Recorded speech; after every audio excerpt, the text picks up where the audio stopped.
Thank you and good afternoon. You know, when this occurred yesterday, it just struck me sort of like thunder across the valley. Despite the distance and my safety, I just felt cold, alone, and scared at that moment. And I suspect many of us have had similar reactions. My feelings and prayers and support go out to the family, all the victims, and all the persons who are friends and family of victims. With regard to my comments, I'll be relatively brief and we can move on into questions.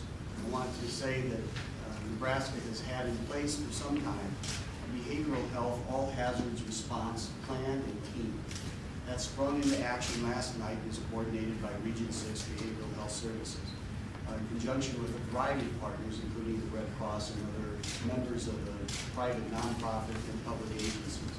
We set up an immediate home base and will continue to reach out to people effectively. We have also been touched and supported by other states who have gone through this. We've received calls from Utah, Pennsylvania, Colorado, federal government, offering their support, encouragement, hope, assistance, resources. And we are really very grateful for all of their lessons learned and in terms of our ability to respond not only to the immediate victims, but as a community moving forward and the impact that something like this has on our way of life and our society and our culture. Region 6 will continue to provide ongoing services, and the phone number for crisis response would be 800-488-3000. In terms of your own personal responses to things, I think my first comment of encouragement would be, don't run from the feelings. Feel this. This is a real moment in our lives. We're all changed and affected. Don't try to hide by it. Don't try to drink your way through it. Don't try to run away from it. Talk about it. Take care of yourself. This is not a time or a season to provide extra stress into your life. And so take care of yourself at these moments and take care of one another. If necessary, Region 6 and the crisis hotline can provide additional resources and referrals to professional help. Thank you. At this time, we'd be glad to take any questions. Just step back a little just because of the light. I can't see real well.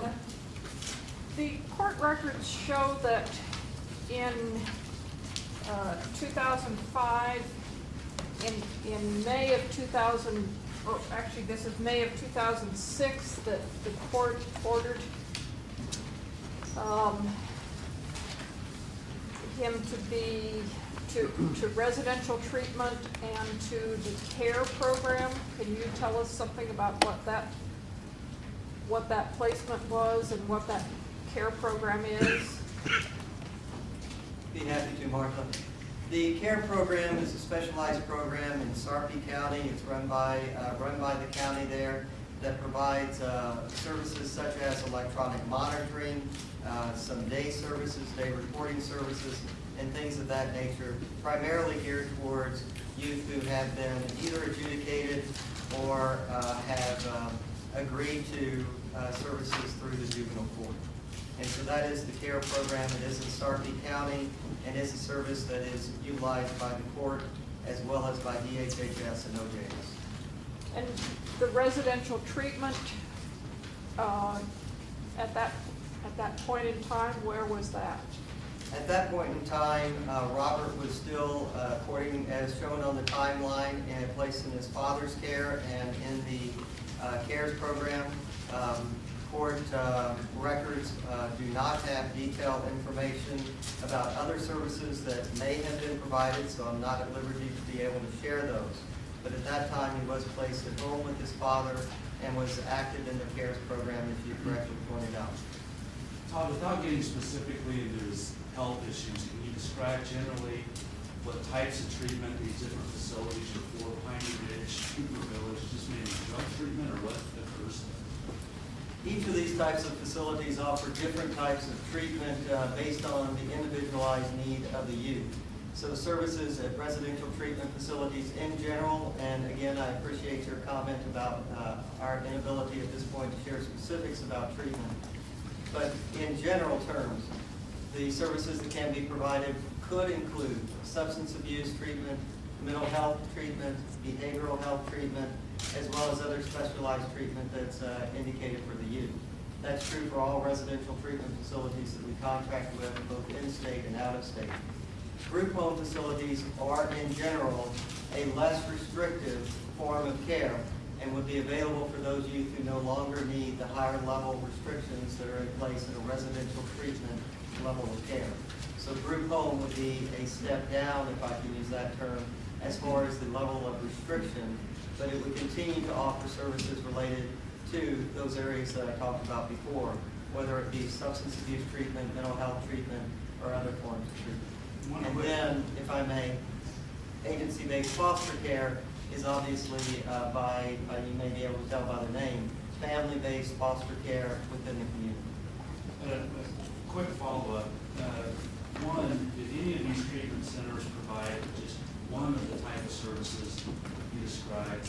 And two, while Robert was a state board, was he forced to go to these treatment centers, or was that a choice? Was that an order that he go to these treatment centers? As I indicated, Robert was already receiving treatment on a voluntary basis at Piney Ridge facility in Missouri before we became involved in the case.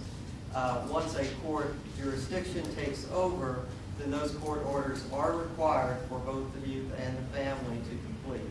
And so in those cases, those were required treatment services. Once a court jurisdiction ends, services are again provided on a voluntary basis. One other piece that I'd like to be able to address at this time is a question that you may also have as it relates to these facilities, as it relates to security.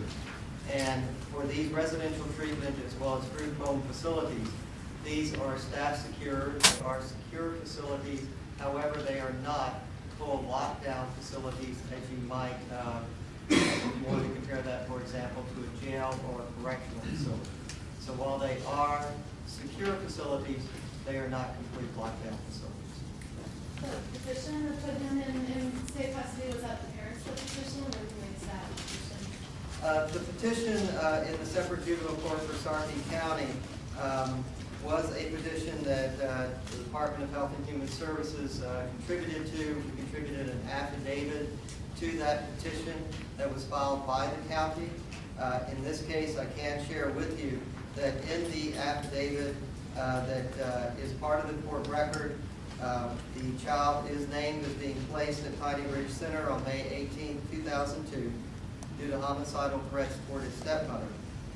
He also had 2 psychiatric hospitalizations and has been diagnosed with attention deficit disorder, mood disorder, oppositional defiant disorder, and parent-child relational problems. I can also share with you, based on the court record, that on or about September 16, 2002, TRICARE Insurance announced that they will not pay for Robert's treatment at Piney Ridge beyond September 20, 2002. And that was a factor in the decision to place the youth in the care and custody of DHHS. You say, sorry, quick call, if it's in the court record, was he on medication for any of these different things? That information is not in the court record. I'm not at liberty to share. He's no longer a ward of the state, he still have access to state funded treatment. He still has access potentially to some treatment services depending upon his qualifications and background. This would apply, of course, to any youth, not specific to this case. And so both community services as well as potentially state-funded services may be available to youth in that situation.